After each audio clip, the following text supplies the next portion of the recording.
in my whole journey with Snapdeal, we have our customer insights team, right? Who are constantly in touch with our users, our buyers. And their work over there is to understand the NPS. At an overall level, is the NPS for the company going down, up?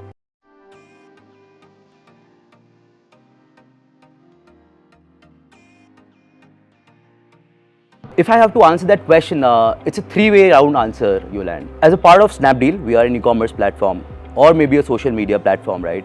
What we need to do is we need to maximize our ads revenue. Second party over here is a brand who wants to advertise. Third party is a user who's looking at those ads, right? So I think success in this role is maximizing your ads revenue with the best of ROIs and ACOS for a brand, and also maintain the customer NPS as well. User has to be on a balance. He or she shouldn't have a feel, that no, I'm just seeing an ad. I just don't want to see an ad. Not the only ad. There has to be a balance between an ad and an organic catalog over there, right? So I think that is it. Maximizing revenue for us, maximizing revenue for the brand, as well as maintaining the customer NPS. In my whole journey with Snapdeal, we have our customer insights team, right? Who are constantly in touch with our users, our buyers. And their work over there is to understand the NPS. At an overall level, is the NPS for the company going down, up, whatever. In past few years, we've been ramping up our ads revenue. We've been ramping up our ads inventories, right? In parallel to ramping up our ads revenue, when we look at the NPS, it has not declined for us. People in general have a conception that the more ads I show, the more NPS goes down, right? I think there are few things which we as a platform needs to take into consideration. That is, first, we should be very transparent in letting the user know that this is an ad or this is an organic catalog, right? Second is there has to be a frequency capping. Not all the time you keep showing one ad to a user. That just decreases the customer NPS, and also the chances of conversion for the brand as well, right? Third is absolutely, that is relevance and targeting. Now, when I say relevance and targeting, that is, if let's say I'm an 18-year-old millennial, right? And if I'm being shown an ad of, let's say, a maternity wear, maybe a maternity wear, right? That is just not relevant. I'm just wasting my particular ad space, my brand's money for utilizing that ad space. What we need to do is relevant targeting based on user behavior, user demographics, and what user has previously searched for, bought, all of that. This is driven through AI and ML, right? Apart from that, an ad has to be noticeable but can't be disruptive. An ad has to be like very sleeked into the slot that the customer notices it but is not disruptive in the journey while the customer is in. And the last what I think of is a customer needs to be given an option of opting out of the ads. That's the last part, which any company, which I think nowadays every app has put up with.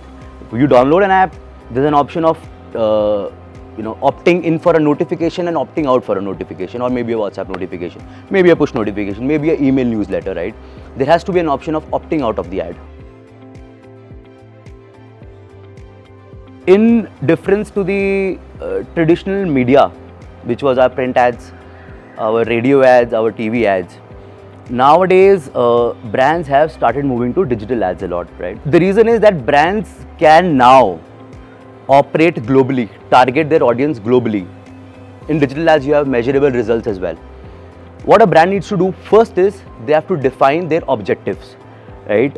Their objective can be driving the maximum traffic of the website, driving the maximum impressions, eyeballs, right? That's, for me, that is branding. Second is, a brand can also say that I don't want to maximize my impressions. What I want to do is I want to maximize my sales. I want to liquidate my stock which is there in the warehouse, which is lying down in the warehouse. Maybe I want to launch my new products. That is it, right? So these are some of the objectives which a brand can have. First is defining their objectives, right? Second is defining a partner wherein they want to invest in with, right? That partner, when I say partner, that can be an e-commerce platform, that can be a social media platform, that can be an influencer, whatever, right?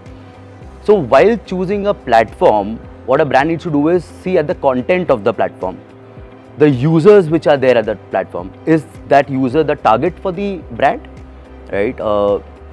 If in case, let me give you an example. Maybe Zara wants to spend in digital ads, right? They choose Snapdeal as a platform to invest in. Will they be able to do nice? Will they be able to do good, right? The answer is no, because Snapdeal right now, what we are catering to is value customers in a certain price point.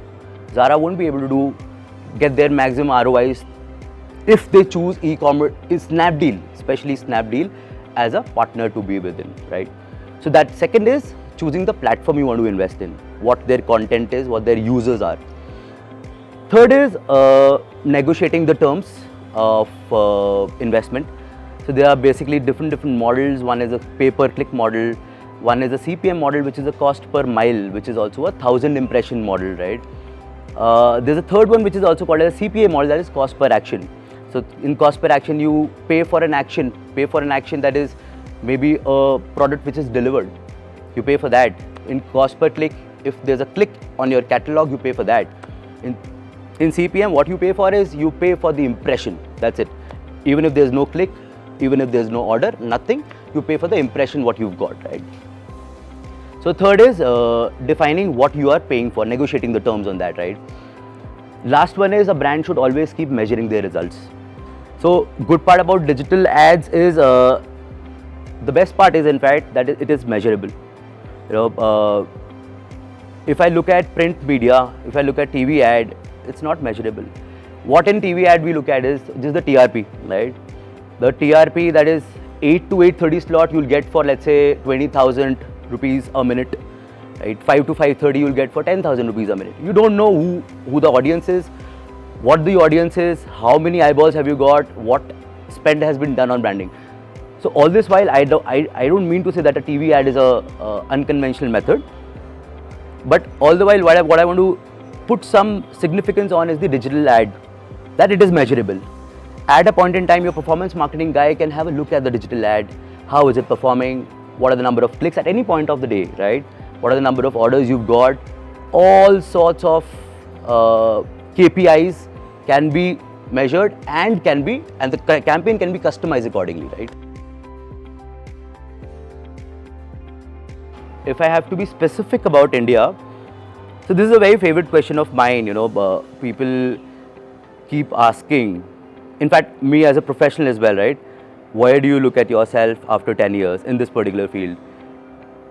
The answer is literally mutual. What I want to right now say is, I think digital media from mid 20th century, right, has now taken a share of almost 40% of the entire ad spend which is happening, at least in India, right?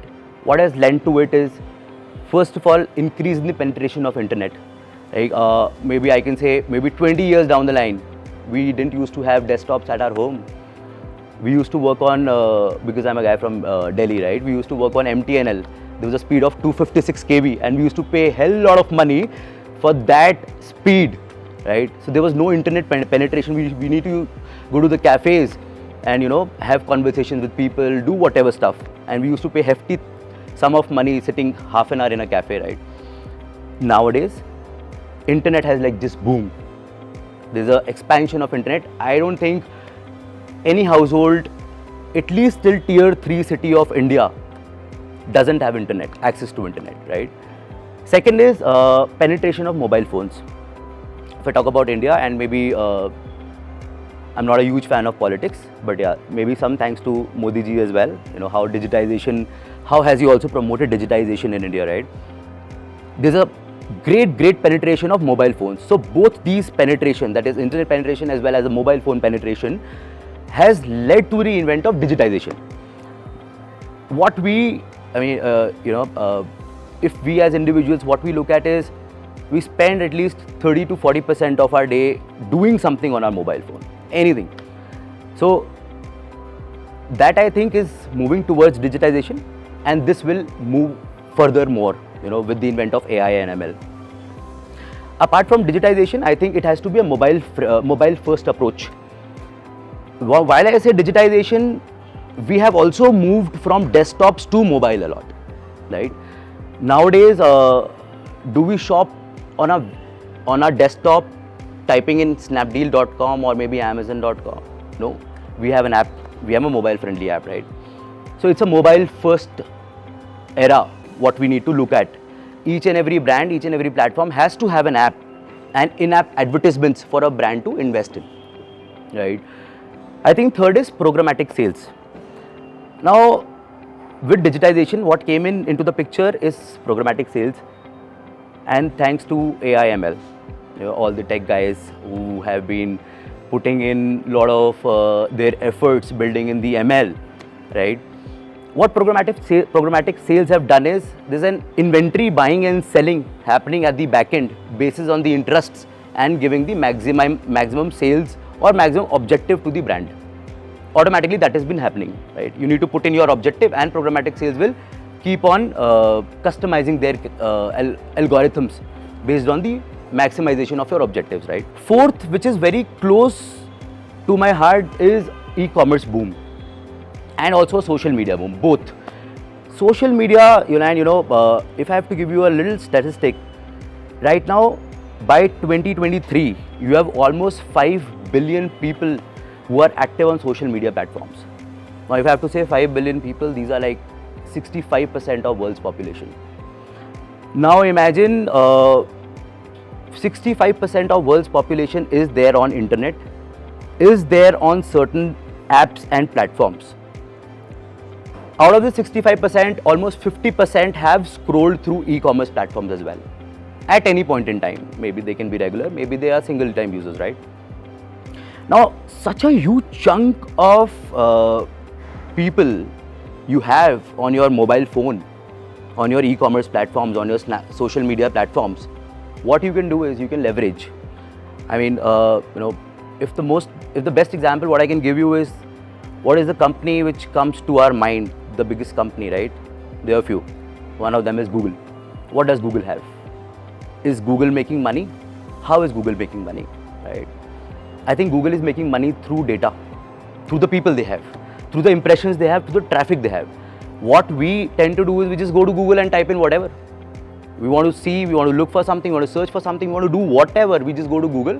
We have our blind faith on Google and we type it. Now, with this data, what Google has done, Google has launched different products, different monetization models to obviously get in more revenues. They are basically monetizing the data they have. So what e-commerce, social media platforms, what they are also doing right now is they are also monetizing the data they have. It's end of the day, it's data monetization, right? So yeah, I think that's about the future of ads monetization in India in recent future, some years, right? And later on, there's obviously a scope of augmented reality, ML, AI and ML getting more deep and intense into the systems. I mean, if that happens, it happens for the worldwide as well. If I have to answer this question from a lens of India, yes, we are ready for the age of super apps. Why? Our millennials, our users have now quantifiably increased, point one, and have the intent of exploring things, right? I think that's what gives us a boost to launch in whatever we can, and also, let me just differ from a point of view from this, right? If supposedly there's a super app which has been launched in the market, right? What happens? Now that super app, while they're in a growth trajectory, they will not monetize themselves. Once they have a user base, once they have a target, once they have impressions of users, right, they'll be able to monetize themselves, right? At the end of the day, yes, we are ready to launch any sort of super app, and I have full confidence on our Indian audience, right? Whether it is from any tier of the city, we have full confidence in them. I think we are ready for any intervention of AI and ML and any super app we have.